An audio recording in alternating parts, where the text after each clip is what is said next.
We are so honored to have had Pastor Brian Gibson from his church in Kentucky and Texas with us this morning. He had an inspiring word for our congregation. We're grateful to him. We bless him in the name of Jesus. And Pastor, if you have something to say, please. Yes. Hey, it's an honor to get to stand with Pastor Cristian and to stand with Elam Romanian Pentecostal Church here in Chicago. It's a travesty what's been done to these brothers and sisters by the city of Chicago, by the state of Illinois. This is America. They have First Amendment rights, and anyone that would block their streets, anyone that would intimidate them, harass them, or fine them for the preaching of the gospel, it's un-American, it's unacceptable, and Americans all across the nation should rise up against this type of injustice. I've ministered the gospel around the world in the persecuted church, where people fear for their lives, their buildings, their families, for the preaching of the name of Jesus. That has no place in the state of Illinois. It has no place in the United States of America. So I'm calling for every Christian, every leader. I don't care if you're Christian, Jewish, Muslim. It's not just a Christian issue, it's a First Amendment issue. This is America. And I'm telling you, every day the church is harassed, every day the churches are closed, a bit of liberty dies. I want to encourage everybody, go to peaceablygathered.com. I want you to see what we're about. We safely and sanely open up churches. You're safer in this man's church than you are in Walmart, Costco, or Lowe's. I watch the care, I watch the caution, I watch the way he cares for his people. Pastors just like him around America are making sure they're safe. Now, why is it the coronavirus only affects people in church houses, but it doesn't in the grocery store where they're handling produce and setting it back down? It's because it's not about controlling a virus. It's about controlling a people. It's about a government official saying, I am the ruling caste and you are a peasant. And that's the reason we had a 1776.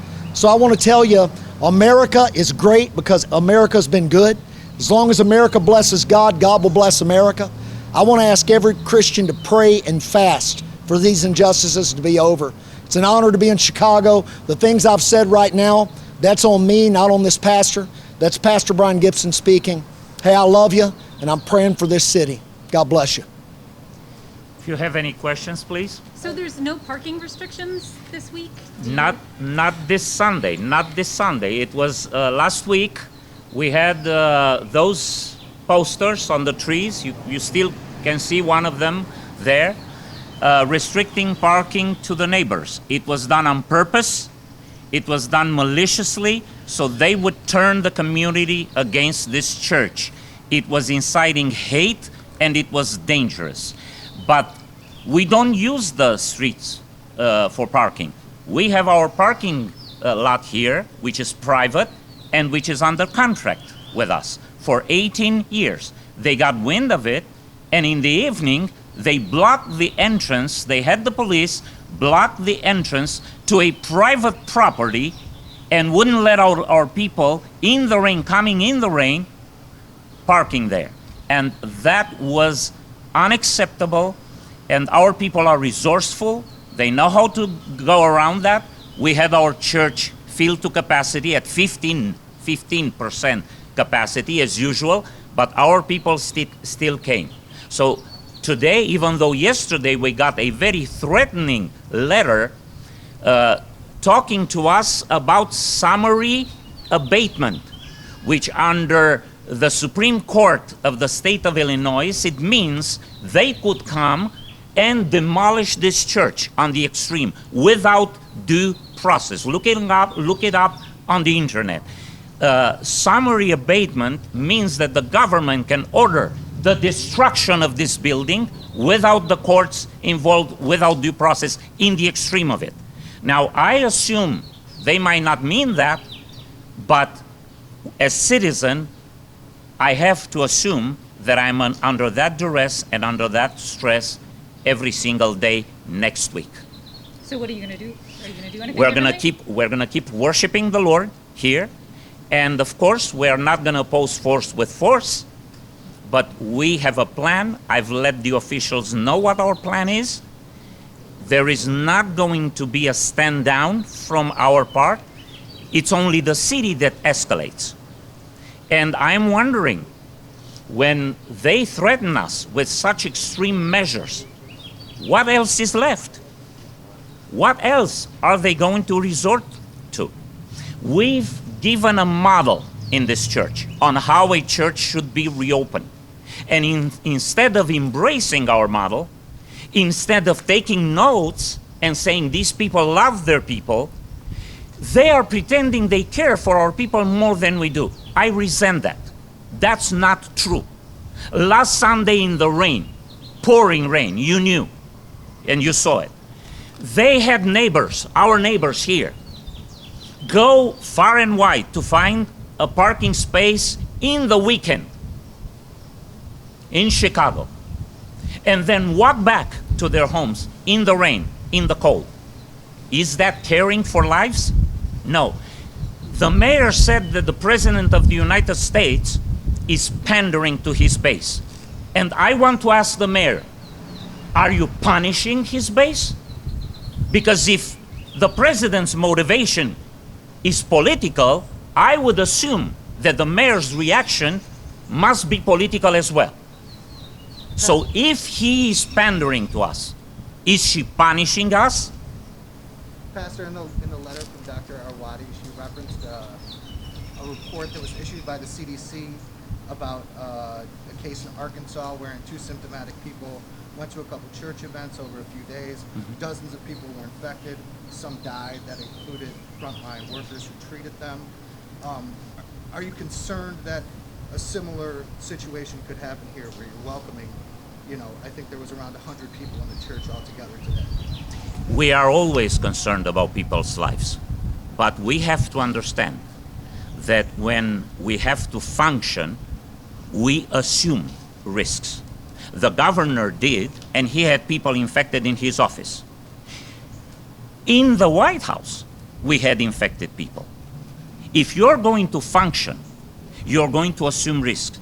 My question is, why nobody's counting people infected at Walmart, people infected in Lowe's, people infected in Targets, people infected in supermarkets, in hardware stores? Why nobody counts people infected in Planned Parenthood clinics? They are only looking for 1, 2, 3, 5 cases in churches, and that would be reason enough to shut us down. We assume risks even when there's no pandemic, just by going out of our houses. Yes. Pastor, do you have to add something? That is total propaganda. I watch across America the hundreds of people going into all of these kinds of stores, the recklessness of the people in the big box stores, not taking care of the people, not cleansing the bathrooms after people using it, not ushering people around, people packed into the cash register. But it's only the church. When did coronavirus get smart enough only to affect people in houses of worship? See, it's an agenda, and it's governors that do not like our message, do not like our voice. And it's not just about the freedom of religion, it's about the freedom of speech. They want a turn off or opposing viewpoint button where they can turn off preachers that are pro-life, where they can turn off people that don't agree with their agenda. That's why you don't hear, Pastor, about the stores and about all the other places where people get infected. It's only the church. It's a play. It's a lie. It's one of the oldest tactics in the book. And it reminds me of things of regimes and totalitarian governments of the past. This shouldn't stand in America. The report was issued by the CDC, though. This is the same agency that issued new guidance after the president came out last week and said, made the announcement that you guys have lauded to reopen churches. Yes. How is that agenda driven? I'm well aware of the CDC. The CDC's numbers have been so bad, the experts have been so bad, they've had to retract numbers where they said there were this many coronavirus cases. Then they pull it back and they say there are no. Even some of the doctors that have stood with the president say they can no longer rely on the CDC's reporting. The CDC has an agenda as well. If you think they don't, I don't know what world you come from. You're misinformed. That agenda with the CDC, I believe it's control the American people. I believe it's keep America quiet until the next election cycle. There are states across this union, even in Pennsylvania, the governor's calling, tell everything to be shut down till November. Could somebody tell me what's going to happen in November that might make a difference in America? See, the American people are smarter than this. They know when they're being played. This is a ploy, this is propaganda. You guys standing right here could be getting infected with the coronavirus, but you don't seem afraid. It's only when you cross that threshold. All of these other businesses operate 7 days a week. We're asking for 1 hour on Sunday morning. When did 1 hour on Sunday morning become the most dangerous hour in America? It's a lie. We won't accept it. We'll speak against it. It's not true. Pastor Cristian, the governor changed and amended some of his phase 3 plans to allow restaurants outdoors starting Friday, potentially, if things stay on course. Is there a move to maybe use your parking lot to have the services outdoors? Let me say something and address something to that extent. What is our point of contention right now? Our church is essential. The President of the United States says yes. The governor of this state says yes. Are church services allowed? The President of the United States says yes. The governor of this state says yes. The point of contention is, in this state, they have a 10:50 limit to attendance. And I asked the mayor, and once I sent her a list of questions, because she wanted to talk to me, and I said, educate me, but answer my questions. And I said, where did you come up with this limit? 10 and not 11, 50 and not 70.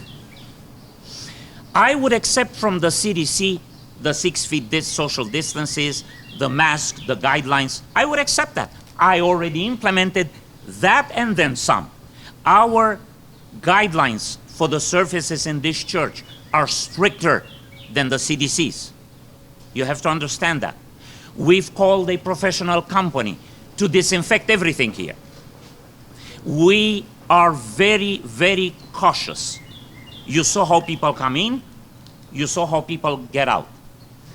My question is, why can't they, and it's scientific, they talk about science, why can't they allow for the availability of space? In my office, you can come with me, I will put 10, 12 people 6 feet apart in all directions. I will create a 6 feet bubble around each person in my office, and I will fit 10 people. Why, in a sanctuary of almost 800 seats, can't I accommodate 120, which is 15% capacity? If the governor and if the mayor explains that to me, fine. See what the mayor said. It's raining in Chicago. And the governor said, restaurant seating outside. And the mayor revolted and said, no, because it's Chicago, it rains, you have to let them inside. So they're creating spaces, but they don't have a 10 people limit or a 50 people limit. If you have a big, big restaurant and if you can create that space, then it's fine. Why isn't church allowed the same guidelines as everywhere else? I think it's discrimination. I think it's an agenda, and we're going to stand up against this agenda.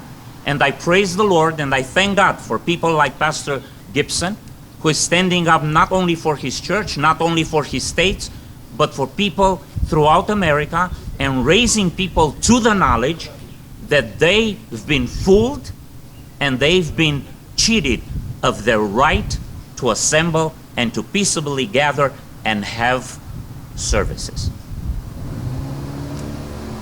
Just to be clear, you're going to stand up to that? Does that mean by continuing to hold services, or is that another way? Oh, we're going to continue to hold services in the sanctuary because it's raining in Chicago. And not only that, if I go to that parking lot and hold the service, I mean, we have cars in there.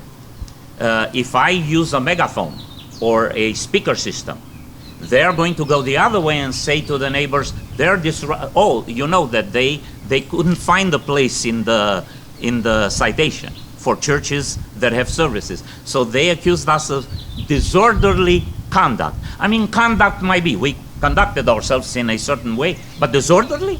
With this order here? This is ridiculous. It's hilarious. So this is what they accused us of. If I go in the parking lot and start speaking on the megaphone, they're going to say He's disrupting the neighborhood. Noise. Yep, absolutely.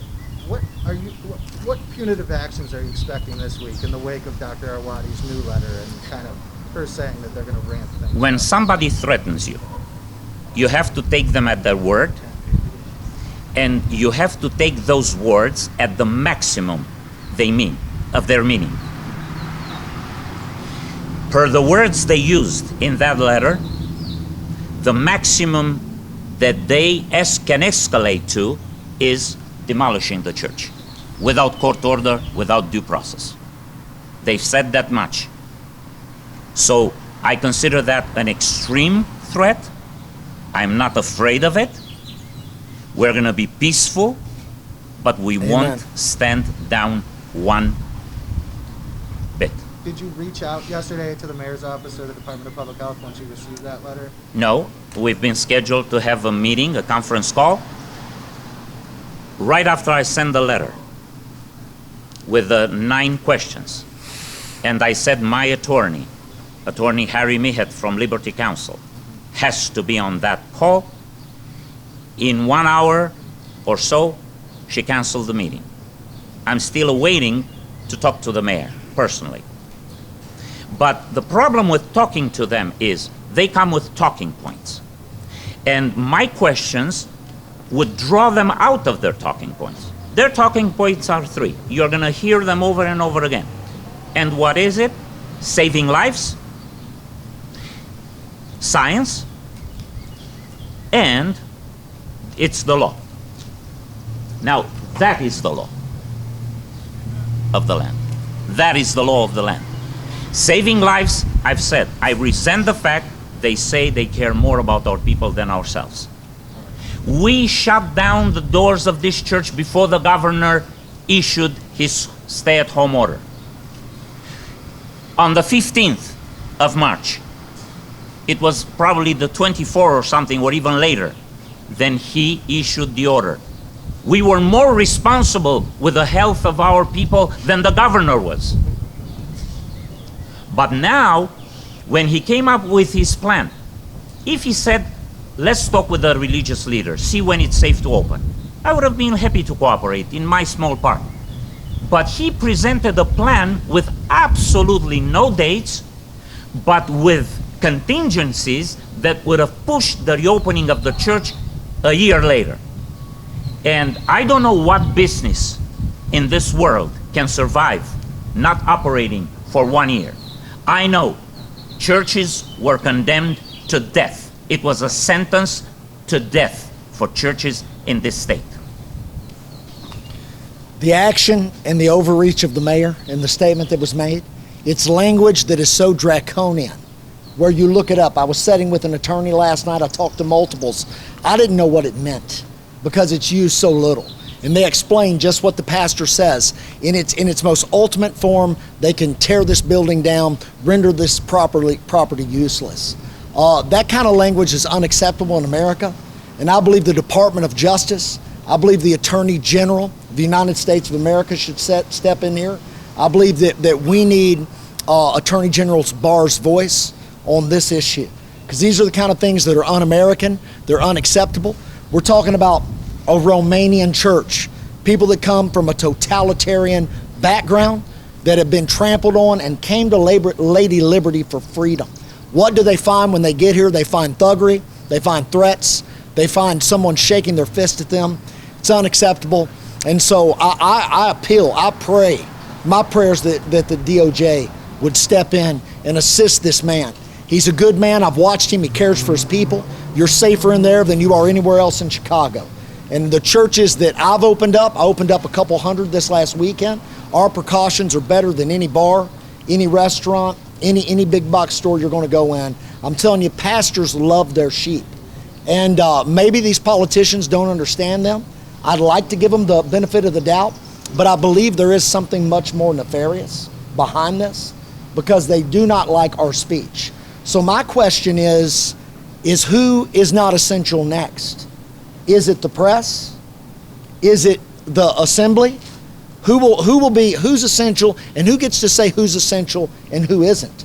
If it's the mayor of Chicago saying who's essential and who's not, we're in big trouble in America. See, we're all essential. We all have the same constitutional rights. And this is such an overreach and such an egregious abuse of power. It demands a response from higher authorities. Thank you very much, gentlemen. His is harder. I'll let him go first. I'm Cristian, Christian, no H, and the last name Ionescu, Ionescu. Pastor Brian, Brian, Gibson, Gibson, and I'm with peaceablygather.com. Thank you very much. We really Thank you. appreciate it. God Ladies bless and you all. gentlemen, have a good God day. bless you. God bless. Pastor, is it possible to get